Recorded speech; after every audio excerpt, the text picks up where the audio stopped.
Hi everybody, my name is Shirley Ryder and I'm here today to talk about what happened behind the scenes with my Lucy Star movie concept album. Coming soon, a musical fantasy joyride into a world where magical dreams become reality. Or do they? Hello and welcome to Lucy's journey into a magical, mystical fantasy world where Lucy, a struggling musician, seeks fame and fortune in a world where things are not always as they seem. Lucy soon learns on her quest for fame that everything comes with a price. And the price of this quest will be her soul.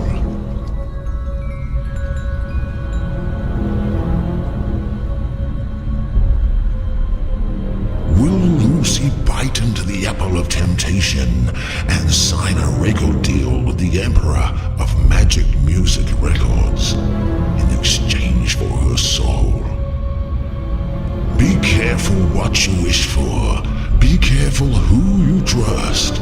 Spiders weave alluring webs, but sooner or later the mask will fall and the spider will come home to feast. By Shirley Ryder. Lucy Star, slave to the industry.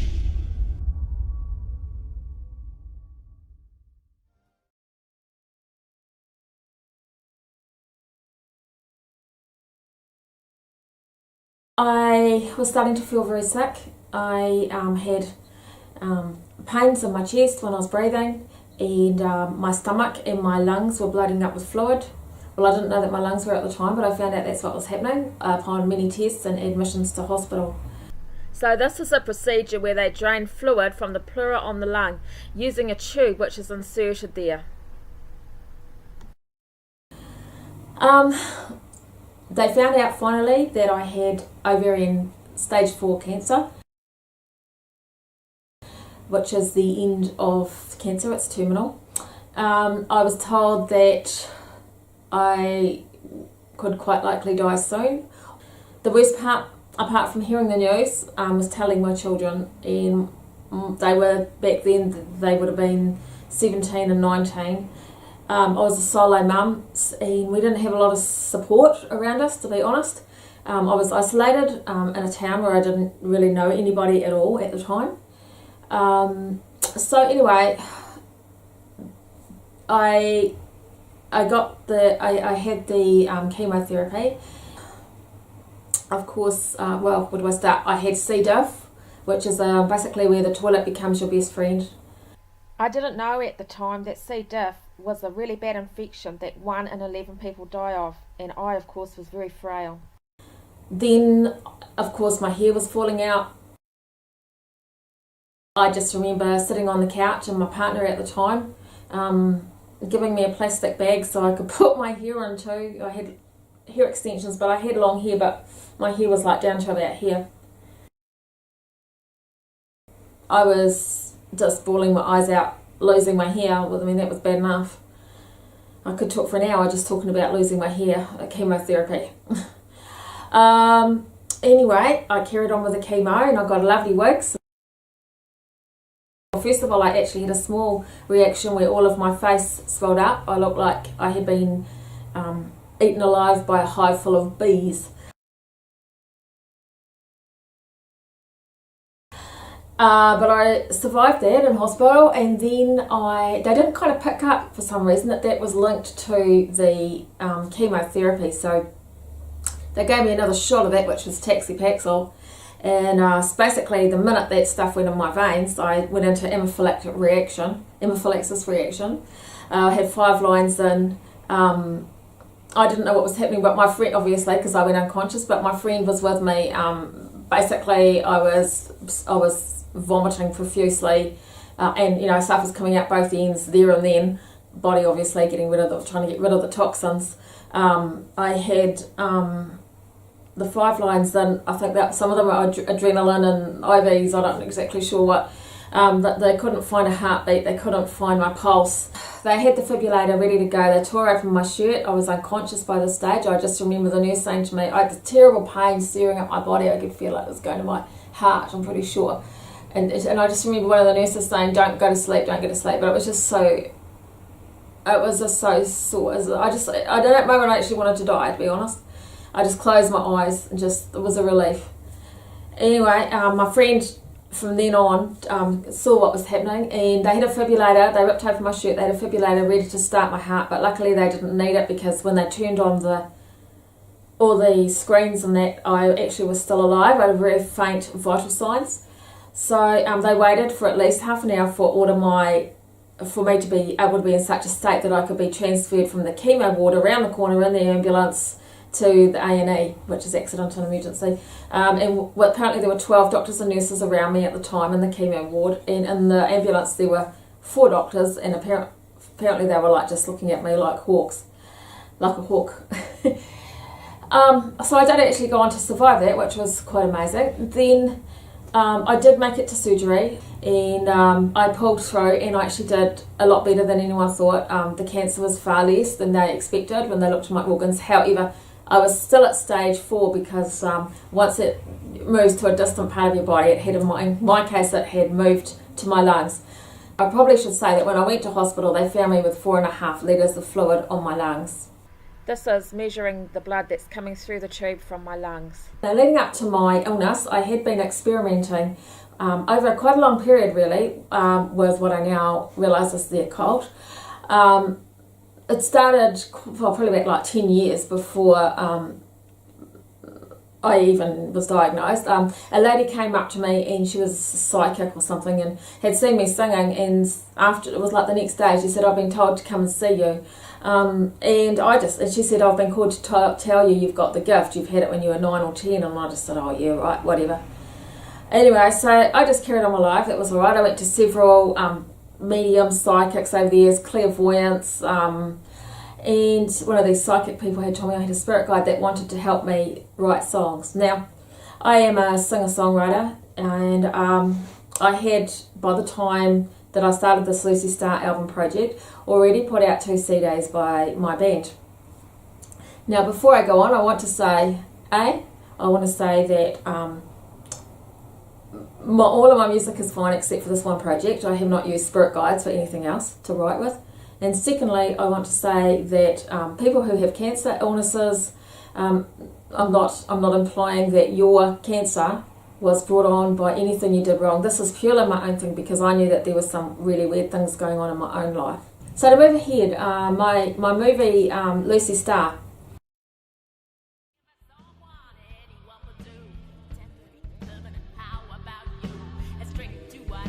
Life is a trick. See the spider, he's hungry. And the butterfly, well, her time will come soon. Hello, and welcome to Lucy's journey into a world where sometimes charming people turn out to be monsters.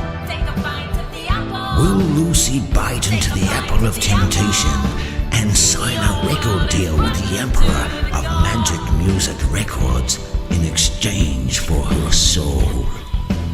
Be careful what you wish for. Be careful who you trust. Spiders weave alluring webs, but sooner or later the mask will fall and the spider will come home two-faced. By Shirley Ryder. So, Lucy Star. Some of you may have heard of curses that happen behind movies, like Poltergeist, where the little girl died during the making of Poltergeist 3. Whether they're curses or not, or just coincidences, who knows? The question really is, how many coincidences does it take until it's no longer a coincidence, but it's it is something more happening on a spiritual level that perhaps we can't see?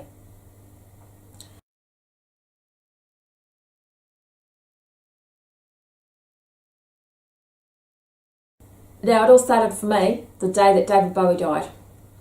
And I wanted to write a song I loved David Bowie, so I wanted to write a song to pay my respects, but I couldn't seem to. So I thought about the spirit guides, and I thought, oh, okay, then you write it. Well, I didn't just get a song, I got 22 of the songs. 17 of which I used for the album. When I say I got them, I had my computer in front of me. I didn't even have my guitar. I always write on my guitar. I just went like that. I'm not saying that it magically pressed my fingers down. That's not true. I saw the words coming not outside my head, but inside. Would like sort of drop down like three, 4, 5 at a time. I didn't know what I was writing. I wrote the song in 3 to 5 minutes, each song basically. And so in some cases I was even given the tunes, but most of the cases, in fact, yeah, ironically too, in strange ways, because I'd close my eyes and I'd go to all these weird chord positions that I didn't even know how to play. It was quite bizarre. And they were great tunes, actually. So that was the songs, and that's how I did that. And this is my son just verifying that. Mum was doing her writing with the she would close her eyes for the songs, and she would type out beautiful, like complete verses and stuff in about 5 minutes time, even complete songs in that amount of time, and with very minimal editing, if at all, and they would make complete sense through and through.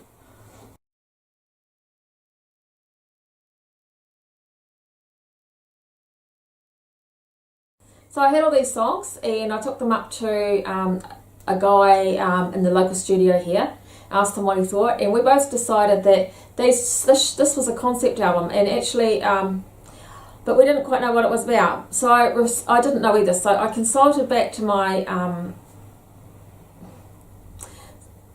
what should we call it, spirit guide, for want of a better word, even though I now know it's something different.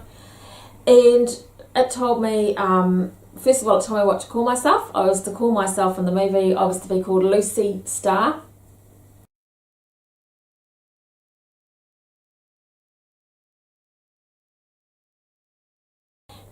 It told me all sorts of things, but basically I asked for the storyline, which it gave me, and that kind of evolved into more detail as I needed it. So I was on like on a need-to-know basis. I didn't really know what I was doing, to be honest. But the basic thing it did give me was like it was about this woman who fell from heaven to earth and became like really big in the music scene, and then went on to fall, basically.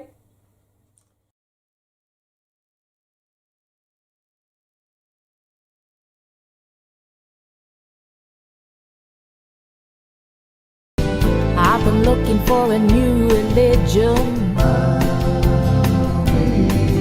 a place where I belong. I've been cast out so long, I must be strong.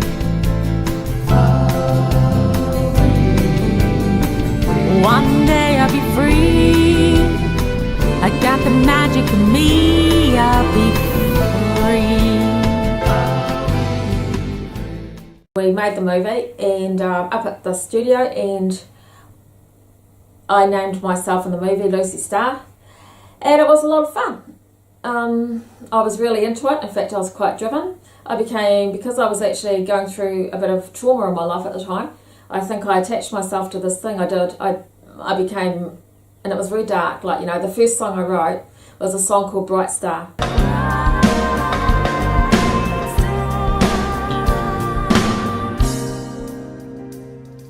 Yeah, this one is called Bright Star, and this is the first song that kicked off all the other songs for the album that I've written.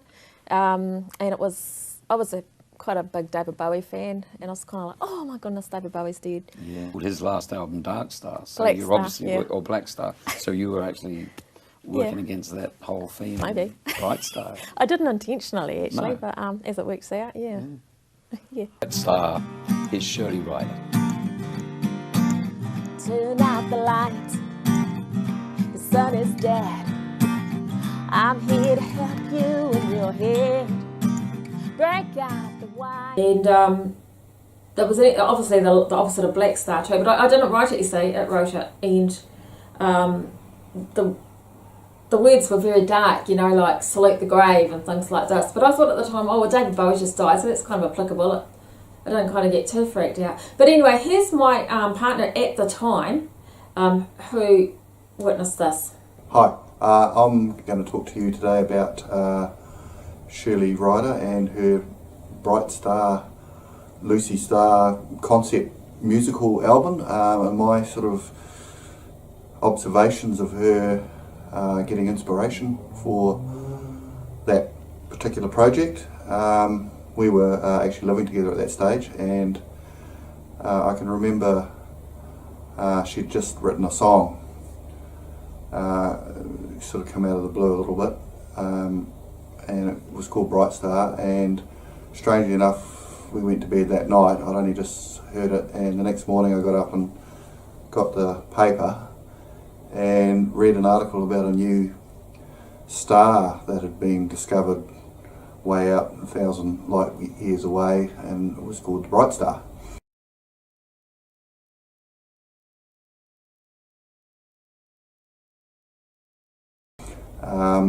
And this coincidentally coincided, I'm pretty sure, with exactly that day or night David Bowie dying. So it was quite a coincidence. I wrote the words, it was called The Emperor's Web. The web can be tricky, the web can be sticky, the web is a trap, the spider is pretty, here is the juke. And it was about a hairy black spider that bit someone, and well, actually it was about a hairy black spider that actually ate someone, but I will get my partner to talk, my ex-partner, sorry, to talk about this and how it affected him.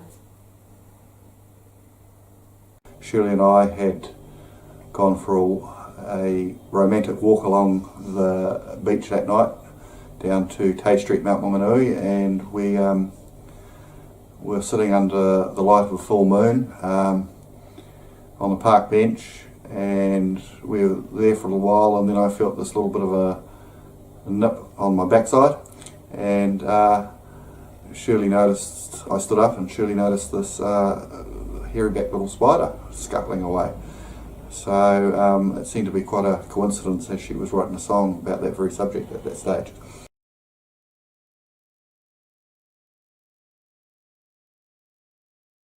And then later on I drove down to Wanganui, which is about 5 hours from where I live. My son was with me, and I went that night when I got there to my friend Sherilyn's house. While we were on our way to Wanganui, me and Mum, she started thinking of songs, and she just kept thinking of lyrics and stuff to make. And one of the songs she made was Goth City. And later on that day, she went to her friend's Sherilyn's. So the song that I had written was called Goth City, and it went something like this: I'm going back to Goth City. So, and it had other words obviously in it too, but part of the words were flick between the screens and see all that you were born to be, and also other parts of it were, they had the words Duke in it, Goth City.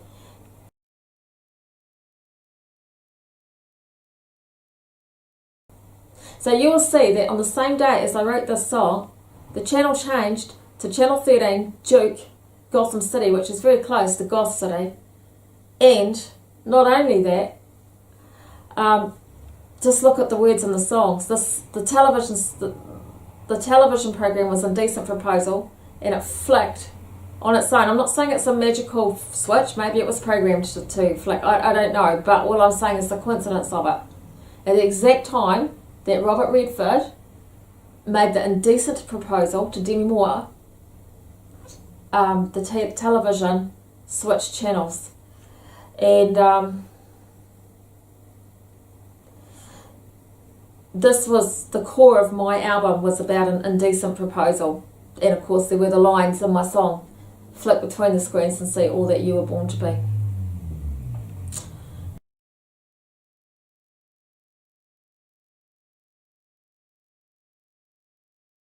There were only just things like this happening as I was recording the songs and the album and the movie, which I'll talk about in a minute. There was also, it was like something was manifesting physically as well. I right from the beginning started to see this face, and it was always the same. It looked like the face of a sort of smug violet smiling with his eyes half closed. It was like a masked face, And I saw the same face in many, like in the couch, in a sun umbrella, and the walls and the doors, on the bed. First time I saw it was on my son's guitar case in the house, and I saw it there a lot of times.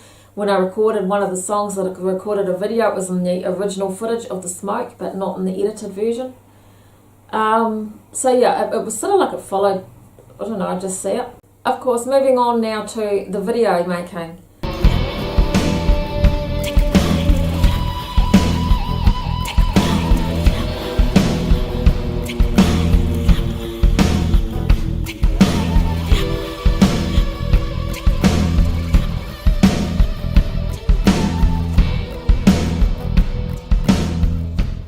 Coincidences around that happened on the day that it happened. I mean, it was quite bizarre. First of all, I was on my way down to Wanganui, and again, and stopped at Taupo, and which is a town sort of halfway between.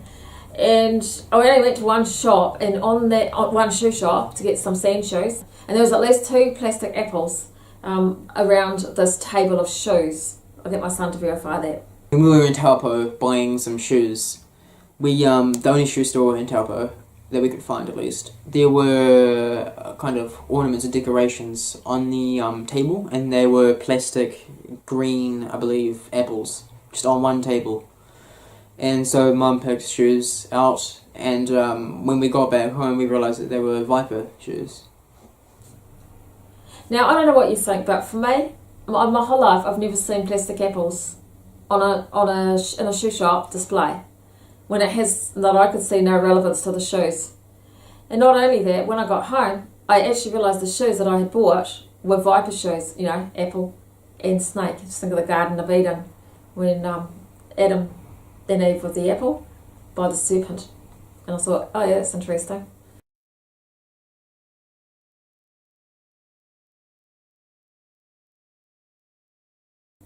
Yeah, that was quite freaky. And then when I came back from Wanganui, I also found out that day, the same day that I would have been with the apple thing would have happened, back in the studio, a weird thing happened too.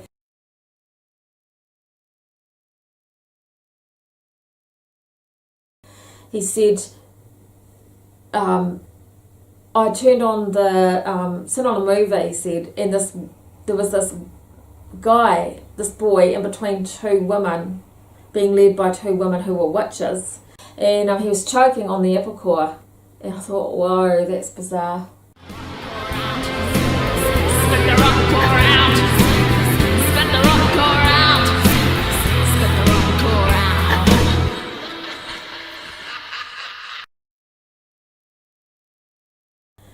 The timing is bizarre. Now, there were other things too. When I came back, I was actually trying to work out, for one of the songs, how the Emperor was to, there were some different characters obviously in the movie. One of them was the Emperor. He was the person that was in charge of this place called Magic Music.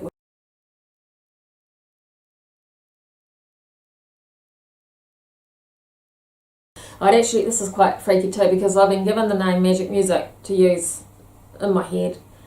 And I don't know anything about the word magic, how to spell magic in the way of black magic and stuff like that. Well, that was the spelling in my mind. I mean, I didn't even know. I've never known. I just thought MAGIC was how you spelled magic. I didn't know there was another way of spelling magic. Anyway, it's basically the record label that she was to use. And I was thinking, what's this? How am I going to present this Emperor? And then it just came to me, a mask. It's got to be a masked face. I no sooner thought that, I saw the picture, I drove around the corner, and I saw 2 children leading a boy in the middle with wearing a mask. I mean, what's the chances? So I moved on anyway. I was a teacher. I'm actually a teacher, but I was teacher aiding at a local school, and at the time that I was working on 2 songs this week and filming one was called Coming Down, and the other was called Bright Star Lucy. Now, Coming Down was about signing the recording contract or making a pact with the devil for my soul. In the movie, that is. Look up time and space are falling. Up bite the apple coming down. The next song was about the ceremony, which was, you know, the following ceremony for having sold your life away to the devil. The first song involved, you know, like I said, signing the contract, and in the reflection, because as my character, I couldn't see that the emperor with this mask actually, in the, if you know, like the camera showed you, you could see the flames and you could see this evil creature in the flames burning. Yeah, I probably should tell you at this stage, not all, but a lot of the pictures were given to me in my mind. For example, the next picture for the next song, Bright Star Lucy, I was emphatic. I kept saying to the guy at the studio, it has to be a levitation. I have to levitate. I have to levitate. Signed her soul away. All her dreams are coming true. Everything seems to be going right for Lucy. And I knew it was some sort of a virgin bride thing, but I had to wear black. So I wore black. I wore a complete black dress. I had a black mask, and it was actually quite funny at the time because obviously I wasn't levitating, trying to work out props to get me to levitate when I wasn't levitating.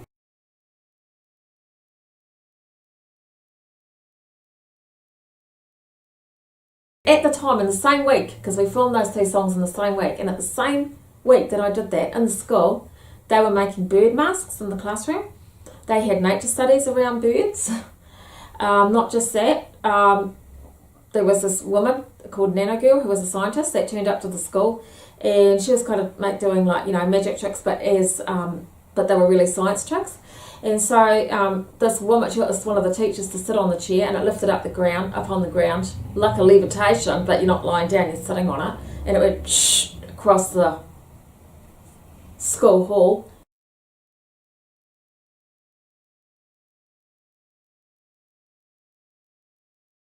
And also another teacher came up and she set his arm on fire, but it didn't burn, and I just thought, obviously, because I mean there's some sort of chemical, but you know, it was sort of taught in a way like it was a magic trick, you know. And I thought, wow, that's kind of really coincidental, considering I'm actually working on those exact things this week.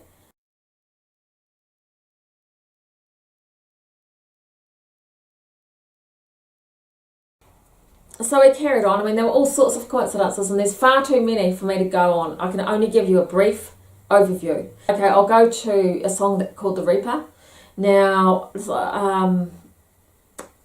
just to mention quickly, there were a couple of things that happened here.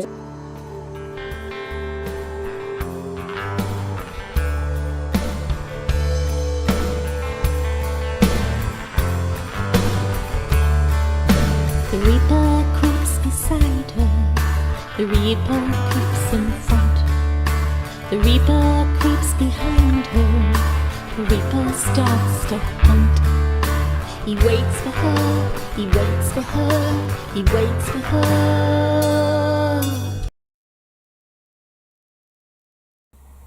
And one other horrible thing in that too, when I think back now, is there's a line in there that says her blood falls to the ground. And when I was diagnosed with cancer, even before the diagnosis, when I was having my lungs drained, I had blood and water on them, and my blood was literally falling to the ground as they were draining it all off. She looks into the mirror, her blood falls to the ground.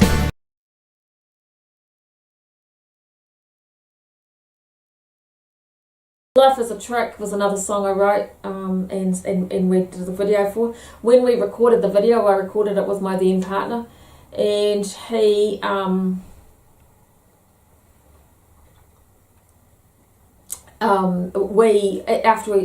not long after we did the video, we broke up, and the video was about us breaking up, so that was just another, you know, like we weren't breaking up before the video.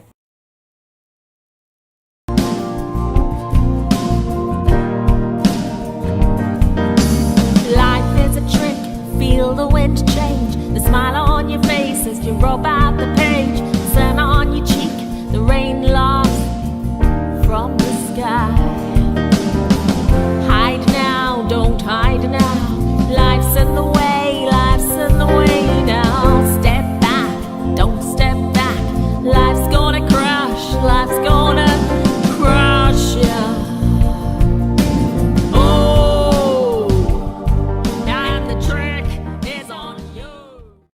lost my identity in real life. All of it, every single thing of my identity documents, I lost.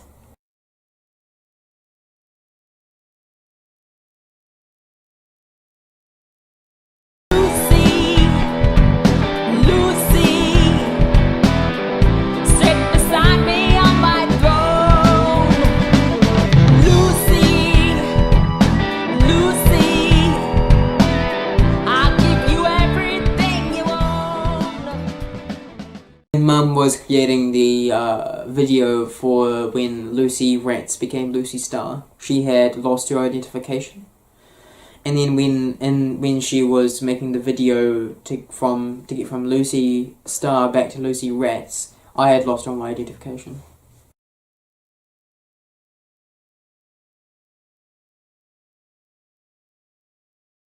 There was also a terrible stench that we didn't know where it was coming from. And that actually ended up being my next door neighbour had died and was sitting rotting in his house. That house backed onto mine, and this was around about the time we were doing the Reaper and Hungry Crocodile as well. In Tokoroa, one of our only neighbour had died, and we didn't know about it for at least a couple of weeks. And then I saw a policeman I heard a policeman at the front door, from my sister and Mum's words, saying that there was a death next door to us.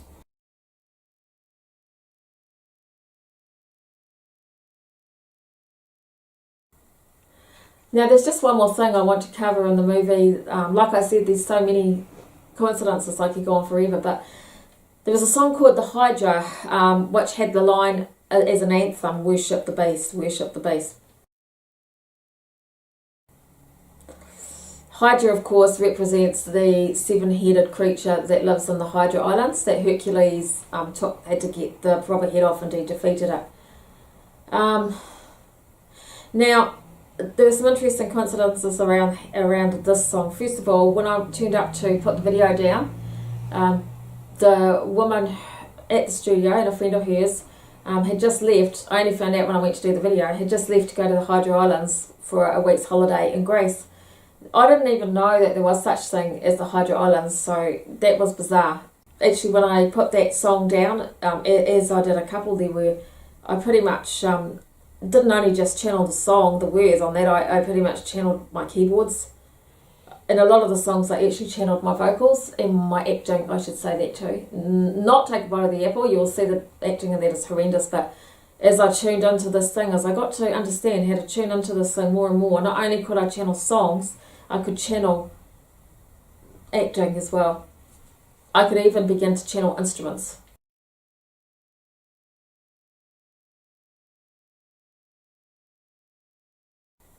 So I found out that about her. Now, Hydra, of course, is water, and it was interesting that at the time of the diagnosis of the cancer, firstly, back at my home, I had a leak in the roof. This is why we were recording it. I also, my stomach was getting really big at the stage, like quite fast, as it does with ovarian cancer, but I had no idea what was wrong with me. In fact, I was going to the gym and they were saying every each week, "Oh, you're getting fatter and fatter." But we used to laugh about it, because I didn't know what was wrong. I just sort of, must be just, I don't know, menopause or something. Anyway, my house was leaking, and there was terrible storms at the time too, so there was a lot of water there, a hell of a lot of water. Also, at my father's house, his water pipes had burst right down the driveway, so there was a leak, major leak there, and no water. At the same time, I was having pain in my lungs, and eventually I went to see the doctor and my GP, and my GP said to me, I can hear it, there's a bit of water in there, so he sent me off to find out what was wrong. I was rushed on that day actually to have an x-ray.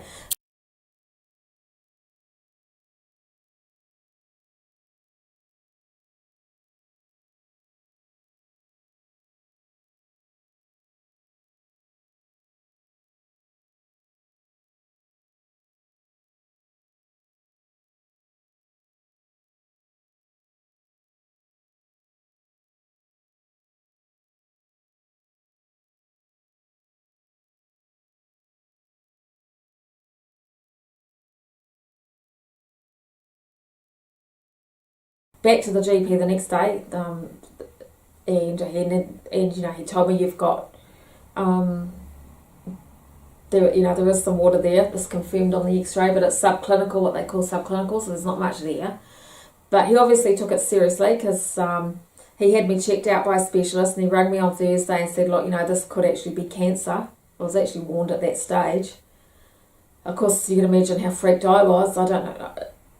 Anyway, so I went through the test.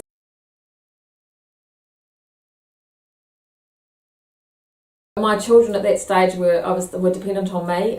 There was no one around us, as I said. So by the time I finally got in, I had, first of all, on the Friday, one day I'd been in the day stay all day, and they kind of thought, it'll probably go away, but we want to just make sure.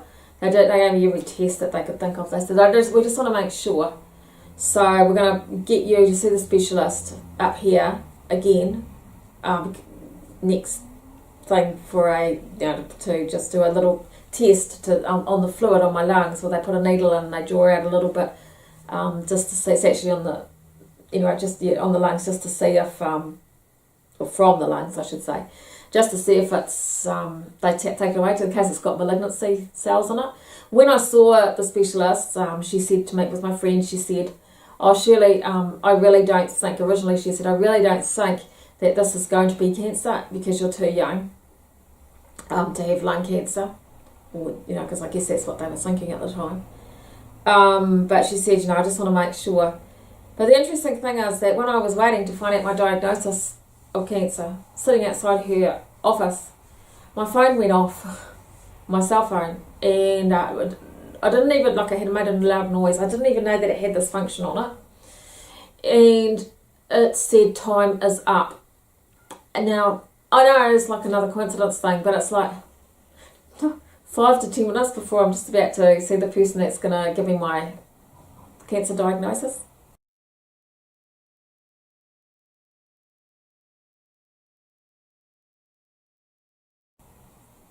Anyway, so I got there, for the final one, and she said to me,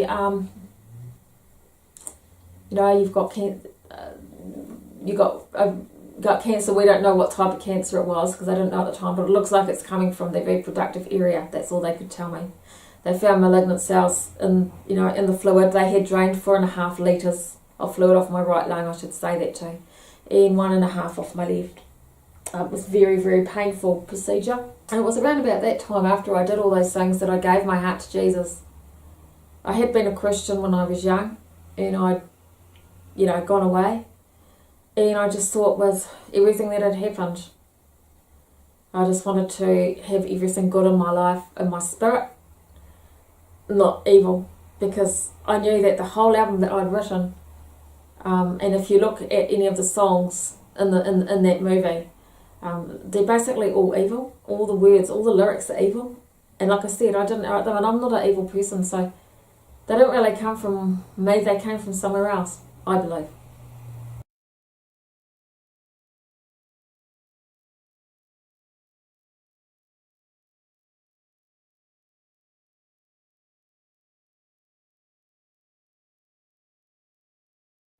My partner at the time suggested to me, since it's a spiritual thing that you believe that's written this album, why don't you order the files, like the music files from the studio, but order them in reverse, like thinking back to the 1970s when, all this backward masking was all the rage, which is basically where there was, like Stairway to Heaven and stuff like that. They reckon they had messages that were satanic messages in them, and I thought it was a load of baloney then, and I was just like, oh, rightio. But then I thought, okay, if you want to hear that, I will include it right now. If you don't want to hear it, I suggest you just skip on.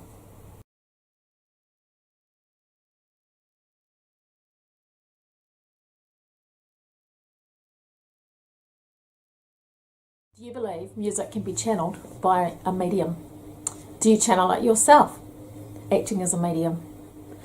If you were to play it back and find that they were backmasked messages, what do you think the ramifications for your health might be? Well, I did this. I channeled a whole concept album, visual concept album actually, as a medium. And when I was nearly at the end of recording it, they told me I had terminal cancer. By chance, I just happened to play the tracks backwards. I was really shocked to find the cancer that I had been diagnosed with had been foretold in the lyrics when I played them in reverse.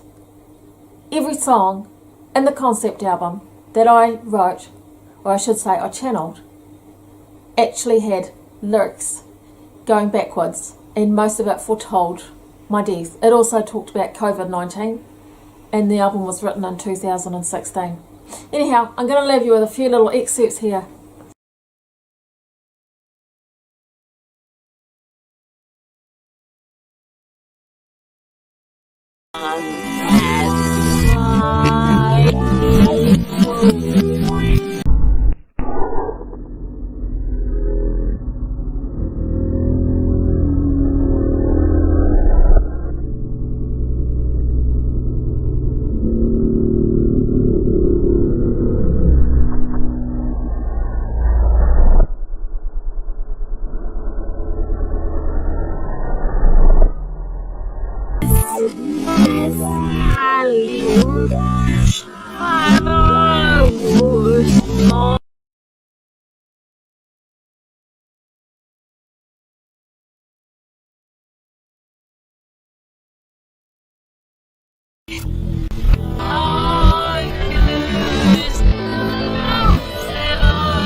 Chasing the seconds round.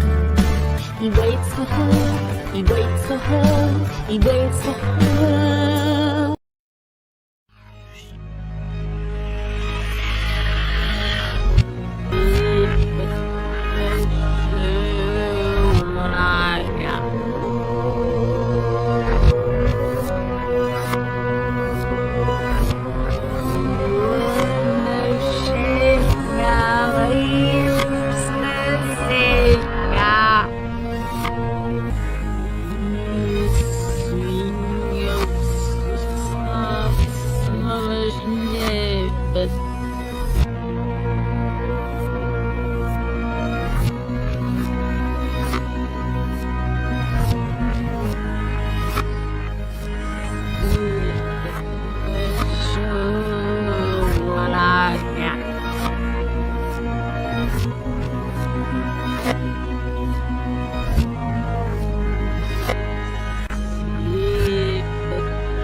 Life's gonna drown, life's gonna drown ya.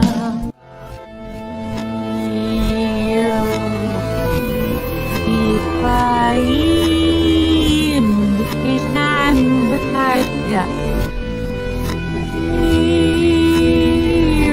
If I am now.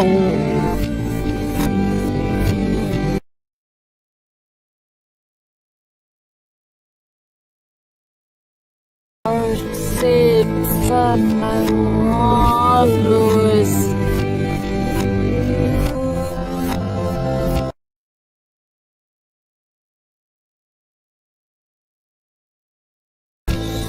Once I live my voice is never sick.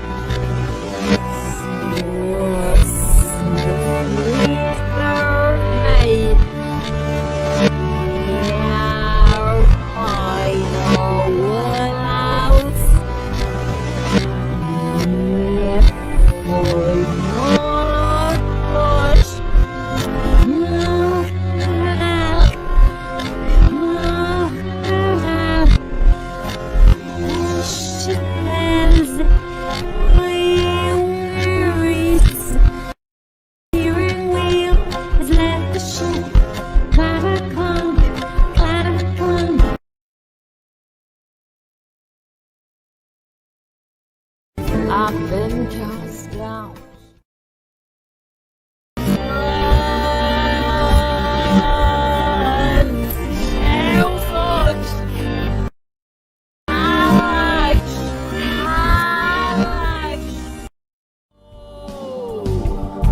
Now the trick is on you.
Yeah, let's stay.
I used to go around interviewing people, and I got to know quite a lot of local. Well, I already knew a lot of local musicians, but I got to know them a lot better, as well as I kind of grew a bit.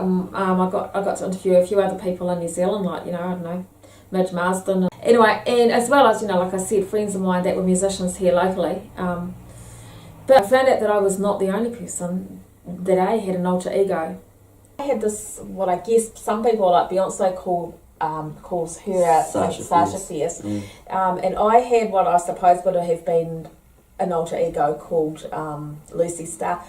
And you were tell me before that you have an alter ego called Leroy. Yeah. Do you know what do you think this is? I don't know. It's like this different kind of persona comes upon you when you get into this kind of music, and then it's like you're channeling this music through another source. Yeah. If that makes sense.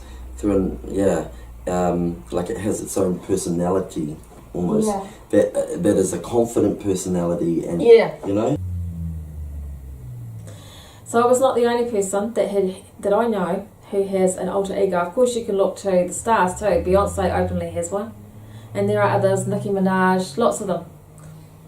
But I actually knew someone now that had an alter ego. I also knew of people that channeled their music.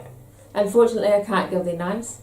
But when I put it open on there for a discussion, there were two people that wrote back as musicians and said they channeled their music. And it was also one of the people I interviewed also channeled their music and had spirit guides tell them what to do with their music and all the rest of it. And so I suddenly started to realise this is not just Shirley Ryder, this is actually quite widespread. I suppose, in summary then, I got cancer. I was doing a concept album that had been given me, I believe, by other forces. Those forces, I believe, were evil. I believe them now to be demonic. And here I was, after a whole lot of things happening in this album, acting out around me, in songs and in movies, very sick and dying. Now, that is enough to make anybody wonder, wonder why. Why did this happen? I mean, I'm not young, but I'm not all that old. Was it just a coincidence? Were all the coincidences in the movie just a coincidence? And please bear in mind, this is this much of this much coincidences. It would bore you to death if I told you all of the coincidences.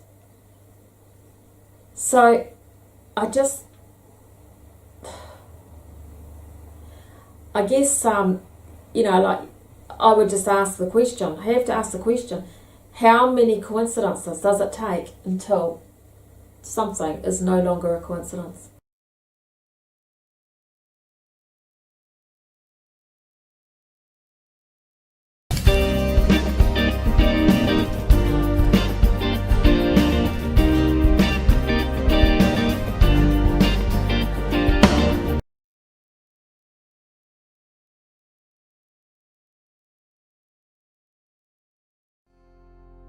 Everyone can see I'm a slave to the industry.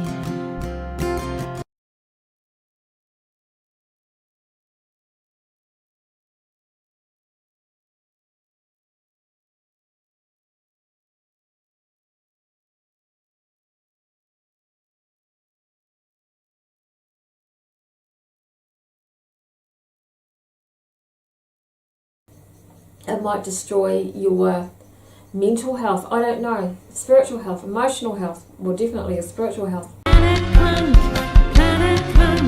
the noise inside my head is junk. The steering wheel has left the ship. Clunk, clunk, clunk, clunk, clunk, clunk, clunk.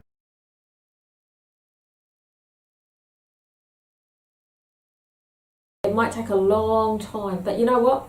My eyes were different. My eyes had got darker and darker and darker. But when I became Christian, my eyes changed and everyone noticed it. And it wasn't just Christians, everyone noticed it.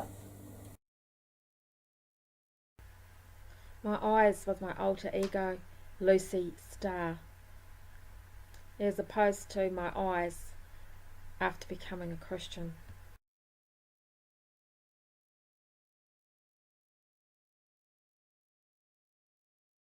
And I knew it wasn't just a dream, but I needed it to be confirmed, so I asked God to confirm it, and He did with 2 people. The dream was about, I was in a house and there was this little snake. The house wasn't properly built, but it had walls, but they weren't painted or anything like that. So I was in the laundry at the time when I saw the snake, and for some reason, I don't have a baby, but for some reason I went down the left way, and I remembered, I've got to check the baby. So I checked the baby, and the baby was actually sitting there, and it was fine, it was glowing, and I thought, that's all right, baby's all right. Came back out. By this stage, the snake, as they do in bizarre dreams, it had grown like so that it basically took over the whole house and had gone through every single wall. So I thought, oh gosh, I've got to go and check the baby again. By this stage, its head, if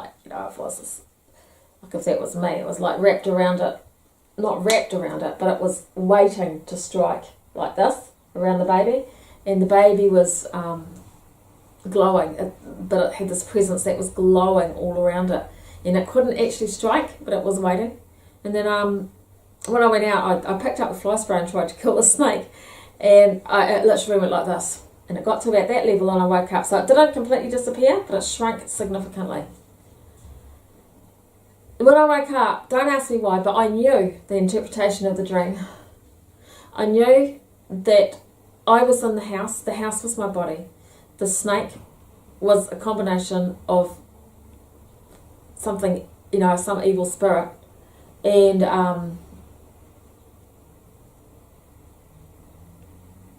the cancer, obviously getting bigger and getting through my whole organs.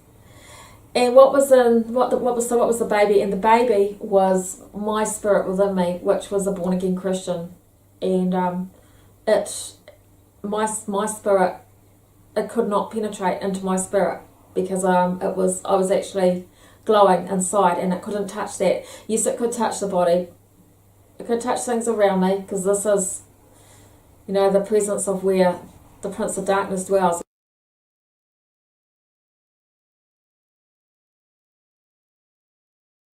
But I could not touch my spirit.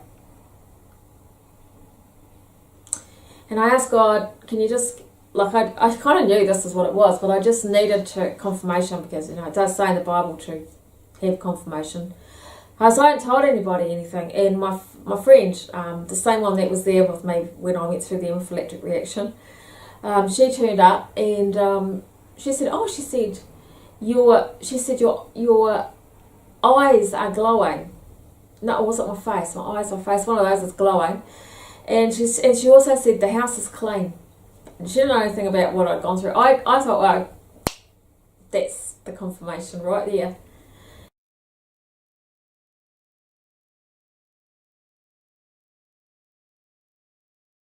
And she also told me later on that she actually had seen in her mind's eye, not in her eyes, a python. And it was like this, ready to strike me. Just like the baby in the dream. But obviously it couldn't strike me. because I was a born again Christian. And I found out a couple of weeks later through through a messenger on Facebook, another friend of mine who was a Christian, she had what she called a vision, and she said that she gets them, and she had a picture of a snake, and it was going down the hallway in the hospital where I was, and it was slithering in, putting its head in all the doorways, looking for me. And then it finally found my room and started to slither in. And then she said, "No, get out in the name of Jesus." And she said she watched it go out my room, turn right, and it went all the way down to the exits. Just slithered as fast as it could out of the hospital.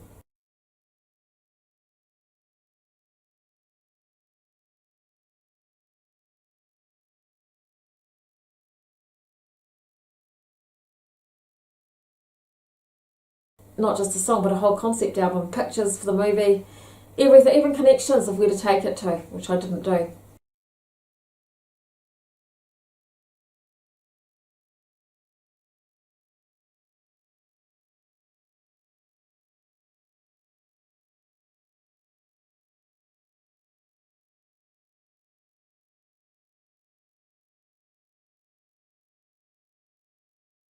But basically, yeah, he comes as an angel of light, but as I found out, he's the father of lies, as the Bible says, and confusion, and really he comes to destroy.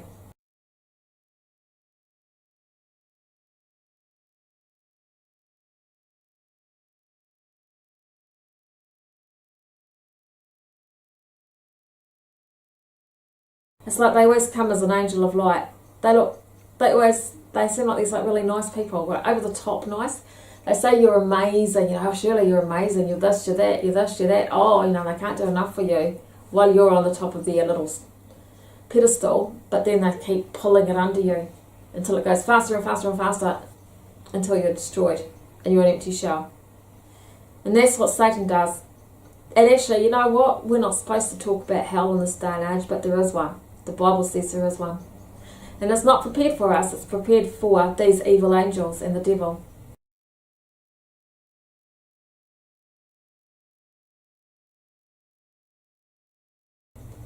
But unfortunately, because of our rebellion and our rejection of Christ, those of us that don't accept Christ, the Bible very clearly says will end up there with Lucifer. I thought that I had my whole life ahead of me, and I was lucky, really, because I was struck down by cancer. It gave me time to pause and think, what am I doing? What am I doing wrong? Why have I got this? Where am I going? And I think that's the big question today for all of us. We're all running around busy. It's such a busy world with our cell phones, our computers. There's so many distractions, and I'm not saying everything's evil. I'm just saying it's busy. There's so many things. We don't even think about where we're going or what we're doing. Really, we'll think about what we'll do tomorrow, or what holiday we're going to go on, or what school we're going to put our kids in, or what job we're going to take. But you know what? The most important question is, what is going to happen when you die? Where are you going to go? Do you know? Is it worth the risk to just stroll on through life and not look into that question? When I first found out I was diagnosed, when I first got diagnosed the first time, I spent 2 weeks in everything was surreal, as you can imagine. I couldn't believe what was happening. I was in shock, I guess. And terribly, I was devastated. It was awful. But one day, I just kind of had this thing. I was standing in a line, and I was in a line in a cafe waiting to get my my food, along with everybody else. There's a lot of people there, and it just suddenly hit me. You know what? I'm like, sixth person back in the line. There's people in front of me, and there's people behind me. I'm not actually dead yet. I actually have time. And we have all got time. We're still here on this planet. We haven't gone. We still have time to make a decision. Either we're going to look at the Bible, accept Jesus Christ as our Saviour, and admit that we are sinners, because we all are. We're all fallen human beings.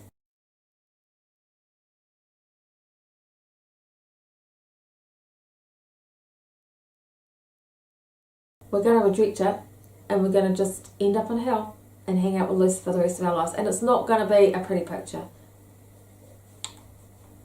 All you have to do is Google what hell is, or look in the Bible to find out that. Hell is not a place that any of us want to go to. But it is a place that we are being deceived into going to, because this being comes at us. I mean, it doesn't even have to come to us through a supernatural way like he did me. Just through distractions, just through life. Through us thinking that we know so much, through us being arrogant, through science doesn't believe in that, or whatever. There is a spiritual dimension.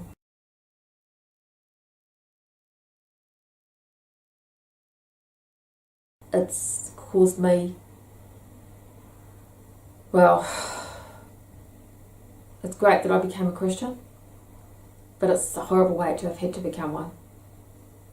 So I guess my message to conclude this is, do you believe that what's happened to me are just coincidences, or are they something more?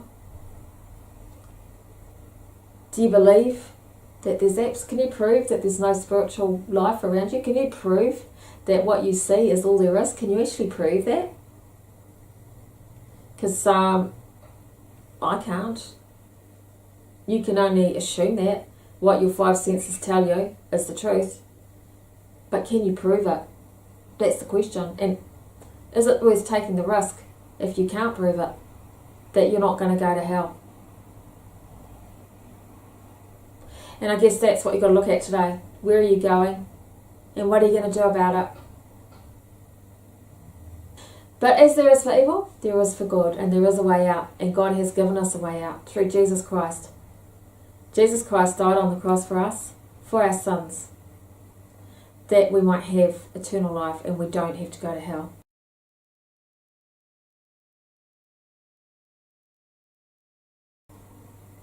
Then all you have to do is pray the Lord's Prayer and then ask Him into your life, just like how I asked that spirit guide into my life. But instead of asking a spirit guide into your life, which is a devil, instead of asking the devil into your life to help you, ask Jesus into your life to help you and to forgive you. And you must forgive other people too. Our Father, who art in heaven, hallowed be thy name. Thy kingdom come, thy will be done, on earth as it is in heaven. Give us this day our daily bread, and forgive us our trespasses, as we forgive those who trespass against us. And lead us not into temptation, but deliver us from evil. For thine is the kingdom, and the power, and the glory, forever and ever. Amen. When the sun goes down, I cry out to the Son of Man. Take my power, take my dreams, take my mind, take my pride, and may the Lord forgive me, and may the Lord forgive me. When the daylight ends, when my tears begin, when the rain pours down, I cry out to the Son of Man. Take my power, take my dreams, take my might, take my pride. I have found no truth in darkness, I have found no day and night. I have been a slave to darkness all my life.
very much for watching. I'm Shirley Ryder.